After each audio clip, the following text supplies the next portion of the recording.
പിശാചിനോട് എതിർത്ത് നിൽക്കുകയും. Resist the devil. അപ്പോൾ പിശാച് പൊതുവെ നമ്മളെ ഏതെങ്കിലും രീതിയിൽ ബുദ്ധിമുട്ടിലിടാൻ, പ്രയാസത്തിലിടാൻ, മാനസികമായി നമ്മളെ വിഷമിപ്പിക്കുവാൻ, ശാരീരികമായി നമ്മളെ വിഷമിപ്പിക്കാൻ ഒക്കെ ശ്രമിക്കുമ്പോൾ ദൈവ മക്കൾ എന്ന രീതിയിൽ ദൈവവചനം നമ്മളോട് പറയുന്നു, പിശാചിനെ എതിർത്ത് നിൽക്കണം. Resist the devil. അപ്പൊ എതിർത്ത് നിൽക്കുക എന്ന് പറയുമ്പോൾ പിശാചിൽ നിന്ന് മാറി നിൽക്കുവാൻ പറ്റത്തില്ല. ഇവിടെ ഉപയോഗിച്ചിരിക്കുന്ന റെസിസ്റ്റ് ദ ഡെവിൾ ഒരു സ്പിരിച്വൽ വാർഫെയർ, ആത്മീയമായ ഒരു യുദ്ധത്തെ കുറിച്ചാണ് ഇവിടെ പറയുന്നത്. അപ്പം ഒരു ബോക്സിംഗ് റിംഗ് അല്ലെങ്കിൽ ഒരു റെസ്ലിംഗ് റിംഗ് നമ്മളൊന്ന് ശ്രദ്ധിച്ചാൽ അവിടെ രണ്ടുപേർ പരസ്പരം ഫൈറ്റ് ചെയ്യുമ്പോൾ ഒരു ഓപ്പോണന്റ് മാത്രം അവിടെ നിന്നാൽ അവിടെ ഒരു ബാറ്റിൽ നടക്കത്തില്ല. ഒരു എതിരാളി മറ്റേ വ്യക്തിയെ ഭയപ്പെട്ട് ഒരു സൈഡിൽ മാറി നിന്നാൽ, അല്ലെങ്കിൽ ഈ റിംഗിലോട്ട് വരാതിരുന്നാൽ അവിടെ ഒരു യുദ്ധം സാധ്യമല്ല.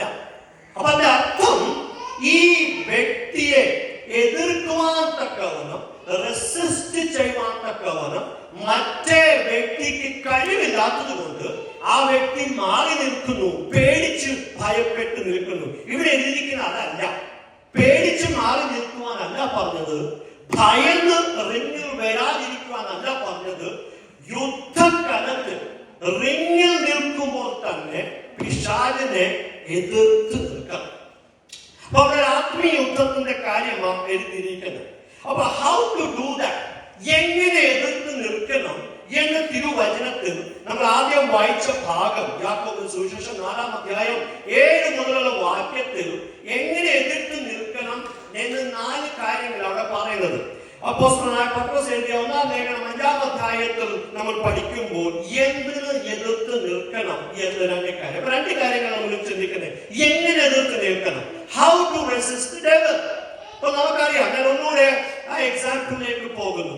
ഒരു ബോക്സിംഗ് റിംഗ് ഒരു വ്യക്തി മൊത്തം ഒരുക്കത്തോടെ ആ ബോക്സിംഗ് ഗിയർ എല്ലാം ഇട്ടിട്ടൊക്കെ വന്ന് നിൽക്കുമ്പോൾ ആ വ്യക്തിയുടെ എതിരായി നിൽക്കുന്ന വ്യക്തിക്കും അതേ എക്യുപ്മെന്റ്സ് ഉണ്ടായിരിക്കും, അല്ലെ?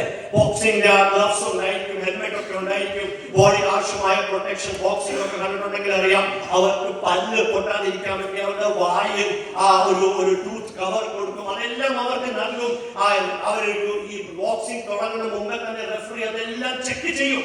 അപ്പൊ അങ്ങനെ ഒരു ബാറ്റിൽ അവിടെ ഉള്ളപ്പോൾ ദൈവം മക്കൾ എങ്ങനെ ഈ എതിർത്ത് നിൽക്കുവാൻ ഒരുങ്ങണം എന്ന് 4 കാര്യങ്ങൾ യാക്കോബ് നമ്മളോട് വിളിച്ചു പറയുന്നു. ആദ്യത്തെ കാര്യം അവിടെ 7-ാം വാക്യത്തിൽ എഴുതിയിരിക്കുന്നു, സബ്മിറ്റ് യോർസെൽവ്സ് therefore to God. യാക്കോബിന്റെ ലേഖനം 4-ാം അധ്യായം 7-ാം വാക്യം, നിങ്ങൾ ദൈവത്തിന് കീഴ് അടങ്ങുവീൻ. അതിന്റെ അർത്ഥം, നമ്മൾ ഈ ദൈവ മക്കൾ എന്ന നിലയിൽ നമ്മൾ ഇന്ത്യയിൽ ജീവിക്കാം, മിഡിൽ ഈസ്റ്റിലൊക്കെ ജീവിക്കാം, ലോകത്തിൽ ഏതെങ്കിലും സ്ഥലത്ത് ജീവിക്കാം. നമ്മളിപ്പോ ന്യൂസിലാൻഡിലായിരിക്കുമ്പോൾ നമ്മൾ എവിടെ ജീവിച്ചാലും നമ്മൾ ദൈവമക്കൾ എന്ന നിലയിൽ ജീവിക്കുന്നത് ദൈവരാജ്യത്തിലായിരിക്കണം. അതായത് ദൈവമാകണം നമ്മുടെ രാജാവ്. God should be our king. നമ്മുടെ അതോറിറ്റി ദൈവമായിരിക്കണം. നമ്മൾ ദൈവത്തിന് കീഴടങ്ങി നിൽക്കുകയും എന്ന് അപ്പോസ്തലനായ യാക്കോബ് വിളിച്ചു പറയുമ്പോൾ അതിന്റെ അർത്ഥം നമുക്ക് ആകെ ഉണ്ടാകേണ്ടിയ ഏക ദൈവം പിതാവായ ദൈവമായിരിക്കും.